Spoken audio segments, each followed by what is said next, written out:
talk about the Detroit Lions. Man, this Lions unit is Ooh. tough. They took a massive L losing Ben Johnson this offseason. And so a lot of the unit's going to stay together, and it's going to help them to get Aiden Hutchinson healthy. Like, this defense is obviously one of the better defenses in the league, at least the front seven is, when healthy. As far as it goes with this Lions team in general, Marcus, what are your expectations? Because I'm a little shaky on them this year, kind of repeating that success they've had over the last 2 years. Right. I think, they're gonna find out a little bit this year about what it's like being the hunted, and I think that a couple years ago they jumped on the scene, bam, they're like, wait, who is this Lions team? Right. And I think even last year they're like, yeah, we can keep it going. Right. You lose a coach like Ben, teams are doing more preparation on you, right? It's we got to beat the Lions, right? And so when you have that kind of target on you and teams are really gunning for you, I think the schedule is going to be a little tougher for them. And I just see them not having the success. I think they're still going to be a viable team. I think they're still going to win games. But I don't know if they're going to match the success from last year. You know what it is? It's when you're the young, hungry team, it's like you have the expectations aren't there. So you go and you outplay expectations. You got Dan Campbell in there kind of rahaing and like you getting everybody hyped. Right. Like, you're unexpectedly, making leaps and bounds. Well, this year we have like 3 other teams in the division that are young, hungry teams that could make similar type of leaps. And I think with this Detroit Lions team, they, like you talked about, they're already a good football team, but now they're going through the growing pains of being good for a long period of time, which is losing key pieces, having injuries happen, and even Amon-Ra St. Brown is coming into this year off of the offseason surgery. So I think when it comes to this Lions team, they'll be a little shakier, but one of the key pieces for this team has been the rock for them, and that's Jared Goff at the quarterback position. He's been as consistent as they come, especially when it comes to playing indoors and playing at home. He's been on another level as far as consistency-wise. And I think Jared Goff, in fantasy, he's getting disrespected, right? Like, he continues to be a quarterback 2, but produce as a QB1. What's your thoughts on Jared Goff this season heading into it? I think the best thing that happened to him was getting traded. It really revived his career. And like I had mentioned earlier, your situation matters, right? The pieces around you matter. I think that he has another big year. I personally wouldn't have him as my QB1, but he's a very high-level QB2. I think that, he's the type of QB2 is if your QB1 alters for a week or two, you can feel confident in starting him. You don't have to wait for the bye week. I feel like you can feel confident in, okay, I know this guy's going to give me some points, and put him there. It's crazy. Over the last 3 seasons, he's had 4,400 yards, 4,500 yards, 4,600 yards. And each of those seasons, he's had 29 touchdowns, 30 touchdowns, and 37 touchdowns. And it's like, what more do you expect out of Jared Goff? And it's weird because I'm in the same place with you where I don't find myself drafting him as like my QB1, but that's always where he finishes. He finishes as a top 10 guy. And Jared Goff's probably going to be in that same boat this year where he gets drafted outside of the more exciting options. He's a consistent player. And if you're in fantasy and you're looking for potential like rocks to have, you can wait on quarterback and then get him way later. And you're probably getting a top 10 to 12 quarterback, which is fine. It's just the expectation for him growth-wise isn't there. And, the one thing we haven't really seen is him struggle a whole lot. I don't know if he does, but if he struggles in this new offense without Ben Johnson, then what? Because the upside's not there, now the risk is built in. Now the floor is a little bit lower. So I have a little bit of caution with Jared Goff, but the thing is he's proven to us time and time again that we shouldn't be worried about him. Like, he's been a good quarterback. And part of that's this receiver room, Marcus. Like, obviously with Amon-Ra St. Brown, like, he has been a phenomenal receiver. He's going to continue to be a top pick in fantasy. But you also got Jameson Williams, who took the next step, right? He became a 1,000-yard passer. You got Sam Laporta, who was dealing with injury last year, but he was a top tight end just the year before that, had a sophomore slump. This team has weapons, and this receiving room in general is a good receiving room. There's been a lot of hype about Jameson Williams taking even a bigger leap this year. What's your thoughts on St. Brown, J-Mo, Laporta, this receiving room in general? They got a nice group. They got a solid group. I think that, they have just enough targets to not focus on Amon-Ra, you know what I mean, and completely focus on him because, like you said, they could get beat by that tight end and, J-Mo as well on the outside. But I think that Amon-Ra is going to get open. He's one of my favorite receivers to watch, his toughness, his grittiness, right? I love a receiver that's not afraid to block, not afraid to go across the middle, right? I like to talk smack to the guys like that, right? Because, they know I'm coming and they're not scared, right? And you got to respect that, for a guy to run in there and risk his body and put his body on the line. You really got to respect that. And so I like the receiver room. I think him as the leader is a great fit. I'm definitely trying to get him on one of my rosters. I think he's amazing in fantasy, and he's consistent, and he's on the field, right? He's going to be healthy. He's tough. He's a dog. He's going to play through the injuries and get your points, right? And he's going to catch, he's going to get you them, especially in the PPR league. He's definitely going to get the receptions up and help you out.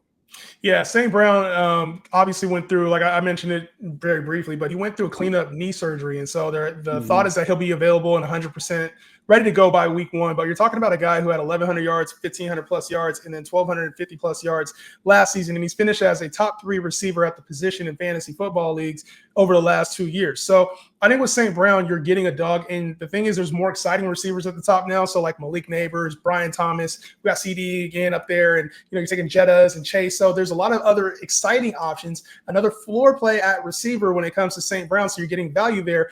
But I really like J-Mo, man, to take a major leap up there. There's been nothing but like hype about him. And it's easy to forget, like, he has track speed. He's one of the fastest players in the league. He's got good size. I want to say 6'2", 6'3". And then also he's put on some weight.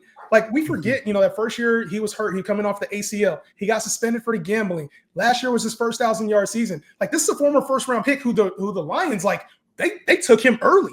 They got their guy. They were excited about him. And I think he has a lot of potential here as a deep ball getter, but then just improving his route tree and his body over the first, years he's been in the league. I think there's a lot of potential for him to be a breakout player outside of the top 25 receivers. So if you can get J-Mo as your wide receiver 3, we're talking about massive upside there. I'm not really in on Laporta, though. I don't know. I kind of feel like Laporta was like had a really good rookie year, and then we just kind of overvalued him. Definitely, man. I had him on one of my rosters, and he definitely underachieved and kind of disappointed me. Even whether he was injured or not injured, I felt like he underplayed where he needed to be. Right. Even being healthy, it was like, yo, this is not what I want from you. Not right? What I was expecting. This is like, not what I expected. We need more. And it's funny because those sophomore slumps come pretty quickly, right? You're like, sometimes you get the sophomore slump and the player doesn't play as well as you think they will, but that was not the case for running back Jahmyr Gibbs. Oh my Lord. He had himself a second half. He had himself a year. And part of that was because David Montgomery got hurt. This duo, Sonic and Knuckles, in fantasy, I mean, they were on pace both to be top 15 running backs last year. And obviously, like, David Montgomery got hurt. I still think they were both top 20, which is crazy.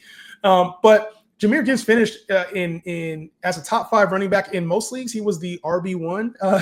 If you include week 18, like, Jahmyr Gibbs, bro, in PPR leagues is about to be crazy. He's in a discussion right now, Marcus, to be like either the first, second, or third running back off the board. Saquon is typically going number 1. Okay. Bijan's up there number 2. And coming off the season, he had 1,400 yards last year, 16 touchdowns.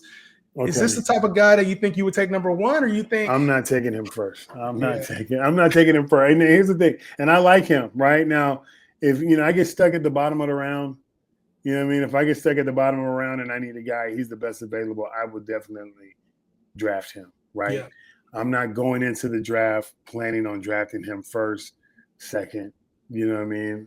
In that draft, there's other running backs that I like. But, he is good. I think that he will have a good year. I think it's hard to tell, with the running back by committees, right? You have the 2 guys that can go. Yeah, Montgomery's a monster. Yeah, Montgomery's a monster as well, right? So, Montgomery went down, right? And so, of course, obviously that helped Gibbs' numbers, right? So I think they're just a little bit inflated. You know what I mean? I don't think he finishes top 5 this year. I think he could be on the bottom half of the 10, around 9 or 10, somewhere in there. But I don't think he finishes top 5. Yeah, it's tough when you got the committee, like you said, because both backs are going to be utilized. And D-Mont, I mean, they were using him a lot early in the year. And, to miss 3 games in the season and still finish with 12 touchdowns, it lets you know how much they depend on him. Like, he could be a 15 touchdown guy this year. So I like David Montgomery where he's going right now as like a RB2, because I think, again, when we talk about value in fantasy, like, that's the key to this all. He's going to go probably outside of the top 20 running backs, and he should belong in the top 20. That offense is potent. So I like David Montgomery where he's going right now. And obviously we talked about the defense, Marcus. It's like this team, they're a good football team. It's just we have some slight concerns. Their win total is at 10.5 right now, with the under getting penalized a little bit. Minus 130 for under 10.5 wins, and then plus 110 for over 10.5 wins. So you get a little bit extra there. Vegas thinks under. What do you think? I'm going under. Here's the thing. I see them getting 10 wins, right? They're another 10-win team right around there. And if you're a 10-win team, you can easily be an 11-win team, right? So they're right there on the border. I think it's a good number for them. But, if I'm putting my money on the line, I'm going with the under. I'm going with the other NFC North foes, getting the advantage over them, Green Bay and Bears. I think they very well, could split those series, but I don't see Detroit sweeping those guys or really kind of running away with it.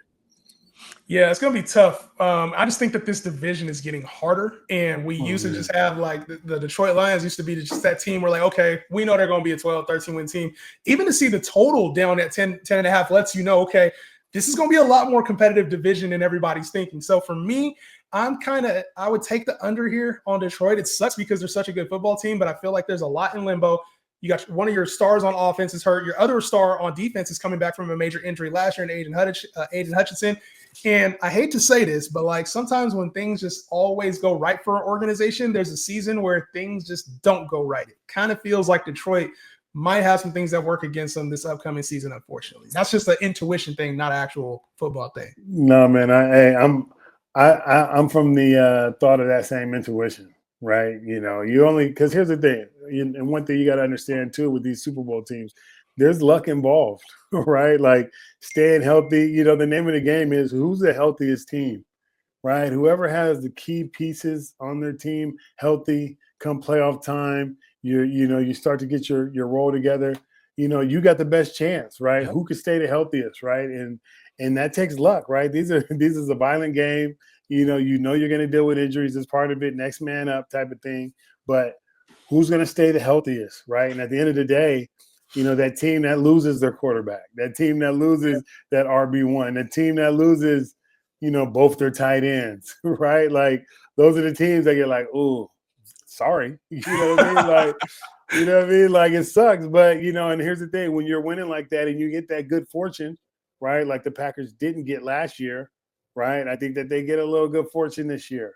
Yeah. Right. I think that the Detroit, for a couple of years, having pretty, and they lost a running back, like you said, but having decent, fortune, right? They're bound to have a key guy at a pivotal moment go down. Yeah, I think they got a difficult schedule this year as well. But you talked about losing quarterbacks, and I want to shift gears here, man. Let us know what you guys think about the Detroit Lions season, and if you agree with our takes on that and who you're drafting in fantasy in the comment section.